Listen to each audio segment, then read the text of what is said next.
Hey, this is Full Game Prometheus giving you another breakdown how to beat that OP nickel 335 wide Mike Blitz 3 defense. I know that's a very popular defense, and a lot of players online use it as their base defense, and you can quickly get them out of it if you know how to beat it effectively.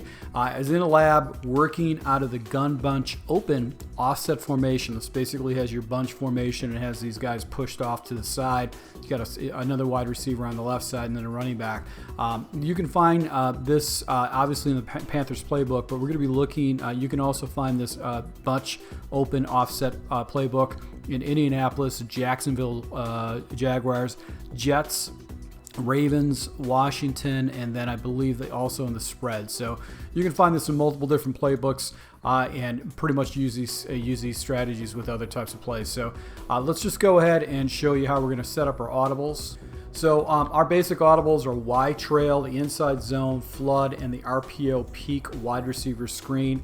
I'm going to come out of a run right away in this formation. So I'm going to either do an inside zone or some like an RPO peak or basically RPO bubble or basically a halfback draw. So what I want to do is I want to complement the running plays that I select with the four passing plays. So we're going to go ahead and swap out inside zone as an audible, and we're going to swap that out with this particular play, which is going to be this sprint Z spot, and the RPO peak wide receiver screen, which is a run play. We're going to swap that out for the fake screen wheel. So out of the huddle, we're going to call a run play. I would say that my preference is either calling some type of an RPO or basically calling a draw play. A draw play is fairly effective and it's a really good play. It's going to give you an opportunity to go ahead and hit your opponent and a little bit of holes and stuff like that.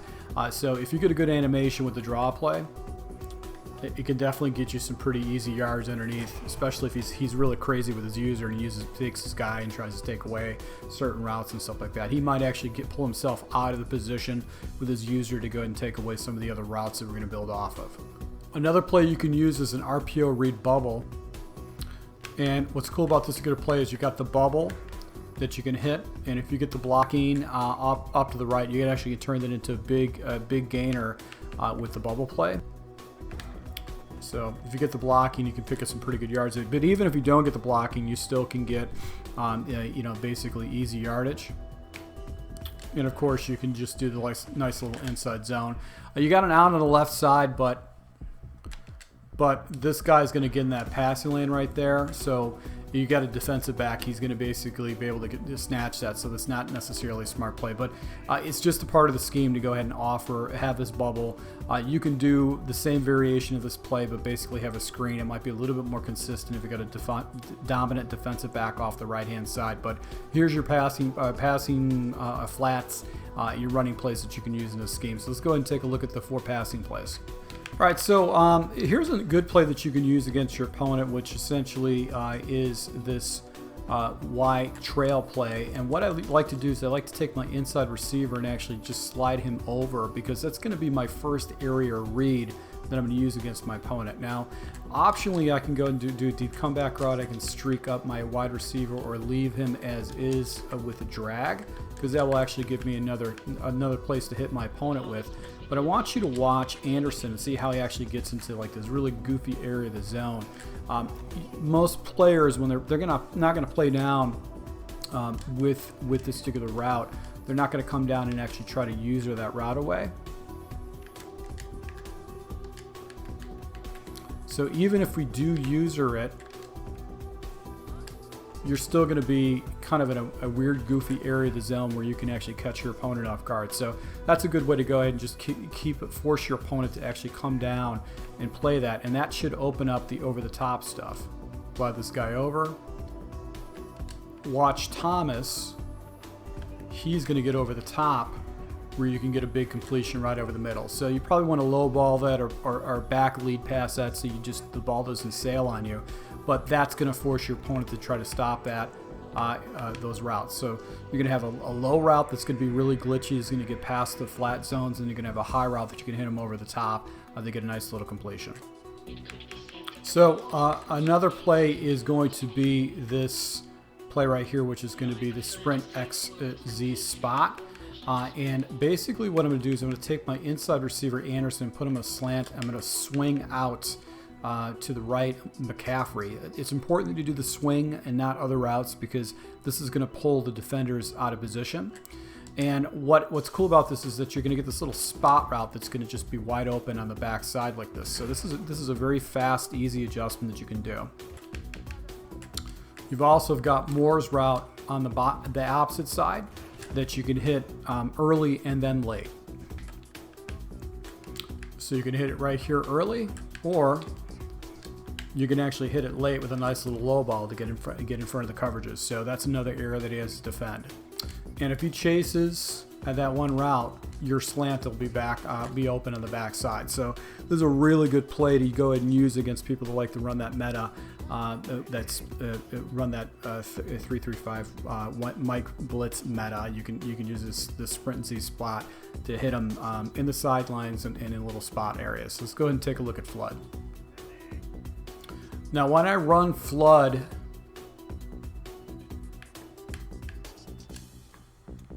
I want to go ahead and try to run this where the ball is off in the left hash. And the reason why is Anderson's route gets in a kind of a glitchy area of the field. Now what I like about this is Anderson's route actually gets past the coverages, and it's going to give you an opportunity to get a corner coverage type lead or a pass lead. And sometimes you can just wait for that to sit, but you've also got this crossing route back here with more that you can go and look to. So this is just another way you can attack your opponent. Another adjustment is you could take Anderson and slide him over and do a drag right here with this wide receiver more, and that'll allow you to go and hit your opponent right over the top, past the coverages, and you've got the high-low type situation right there. So that's going to keep your opponent honest too. So you can blend that in with that one play we looked at earlier, which was wide trail. But you can hit this corner. It's a little bit tighter of a passing lane, especially when you're playing against an elite secondary. But this is a good play to go ahead and use into your scheme just to keep your opponent honest. Now the last play is going to be the fake screen wheel. And you know, I looked at this play many different ways, but one of the things I noticed is that basically the route by Moore just gets in a really glitchy little area of the field, even with the depths and the coverages. For some particular reason, the curl flats don't react to it correctly. So this is how you can actually set this play up right here, is actually do like a little wheel route and drag underneath. It's going to give you a crosser over the middle that you can complete, but it's all about this corner route by Moore. So look at Moore. He just falls into like a really weird area of the zones, and the one defender doesn't come down and play it, so it's going to force your opponent to actually press his guys.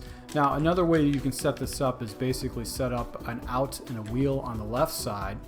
So I want to show you once again, you can hit this little corner route, get a nice little completion with that, but it also can work this right side. So you've got the quick out that you might be able to squeeze in depending on how good of a defensive backs he's got out there. Or you can just go ahead and fly up your running back and basically he'll be able to get in the zone. So you could do a wheel route. Sometimes the 3-rec hook will play the wheel route. So if you just go ahead and just take that running back and put him on a streak, he's going to get out there. Is a quick adjustment. So you can hit that little seam right there and force your opponent to defend that. And if he's concerned about the running back, you just pop him right over the top with Anderson's route. So this just allows you to attack those seams. You have the option to actually hit your opponent on the outside. You've got basically, you know, little spot areas you're going to hit. You're going to be able to hit your opponent pretty much all over the field with these routes, and it's going to be very difficult for him to stop. So this is something you guys can go and take a look at. I'd recommend you know, taking a peek at some of these different this formation against this 3-3-5 wide Mike, you know, cover 3 blitz scheme that a lot of people have been using online for defense, and it's a way you can move the ball effectively down the field against them. So once again, guys, if you like these type of tips, smash that like button. And also, if you're new to my channel and you like this tip too, go ahead and hit the subscribe button and the notification icon so you can never miss an upload. So thank you for your support, guys. Until next time.